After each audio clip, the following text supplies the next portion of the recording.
नमस्कार दोस्तों, आप देख रहे हैं भारत एक्सकोप, जहां आपको मिलेगी देश और दुनिया की टॉप खबरें। सबसे पहली बात करते हैं भारत की इकोनॉमी की। हाल ही में खबर आई है कि भारत अब दुनिया की 6th लार्जेस्ट इकोनॉमी बन गया है। पहले उम्मीद थी कि भारत 4th पोजीशन पर पहुंच जाएगा, लेकिन ऐसा नहीं हुआ। अब सवाल ये है कि ऐसा क्यों हुआ। इसके पीछे दो मुख्य कारण हैं। पहला, रुपए की वैल्यू कमजोर होना, दूसरा जीडीपी कैलकुलेशन में बदलाव। लेकिन यहाँ एक इम्पॉर्टेंट बात समझनी जरूरी है। इसका मतलब ये नहीं है कि भारत की इकोनॉमी कमजोर हो गई है। असल में भारत अभी भी तेजी से ग्रो कर रहा है, लेकिन ग्लोबल कंपैरिजन में थोड़ा पीछे रह गया है। इसका असर क्या होगा? इन्वेस्टमेंट पर असर, जॉब्स ग्रोथ थोड़ी स्लो हो सकती है, लेकिन लॉन्ग टर्म में इंडिया अभी भी स्ट्रांग है। तो घबराने की जरूरत नहीं है, लेकिन अलर्ट रहना जरूरी है।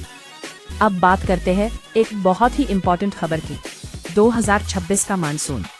मौसम विभाग के अनुसार इस साल मानसून सामान्य से कम रहेगा। लगभग 92% रेनफॉल है। अब आप सोच रहे होंगे कि इसका हम पर क्या असर पड़ेगा। दबा सब बड़ा असर पड़ेगा खेती पर।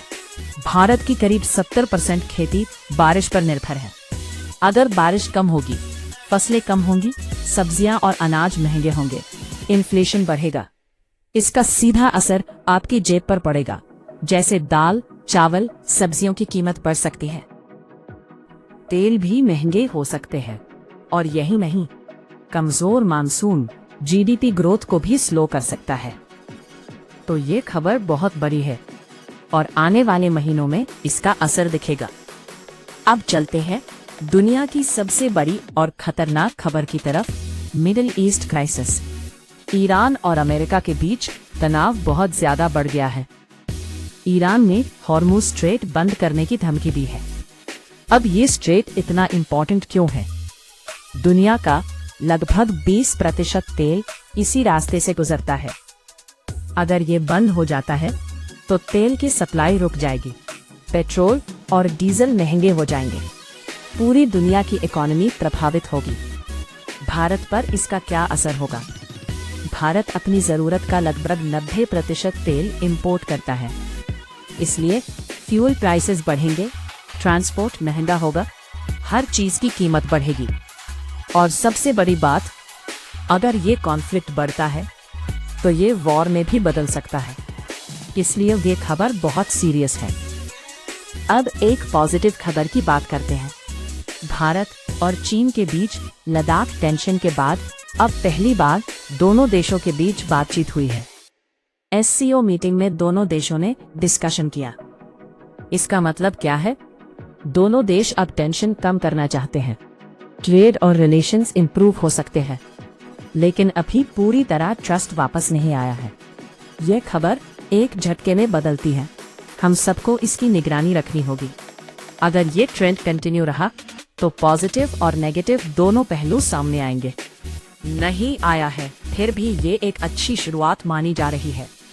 अब बात करते हैं कुछ कल्चरल और धार्मिक खबरों की। एक क्षण, 4 धाम यात्रा 2026 शुरू हो चुकी है। यमुनोत्री और गंगोत्री के कपाट खुल गए हैं। हर साल लाखों लोग इस यात्रा में शामिल होते हैं, जिससे टूरिज्म और लोकल इकोनॉमी को बूस्ट मिलता है। आज अक्षय तृतीया भी है। ये बहुत शुभ दिन माना जाता है। इस दिन सोना खरीदा जाता है, नया बिजनेस शुरू किया जाता है। मान्यता है कि इस दिन शुरू किया गया काम कभी खत्म नहीं होता। अब कुछ क्विक अपडेट्स। शूटिंग में भारत की ख्वाहिश Sharma ISSF junior world cup में हिस्सा लेंगी। अप्रैल महीने में कई बड़े स्पोर्ट्स इवेंट्स चल रहे हैं। मिस इंडिया 2026 का खिताब गोवा की साध्वी सतीश सैल ने जीता है। विमेन रिजर्वेशन बिल संसद में पास नहीं हो पाया, यानी अभी डिले हो गया है।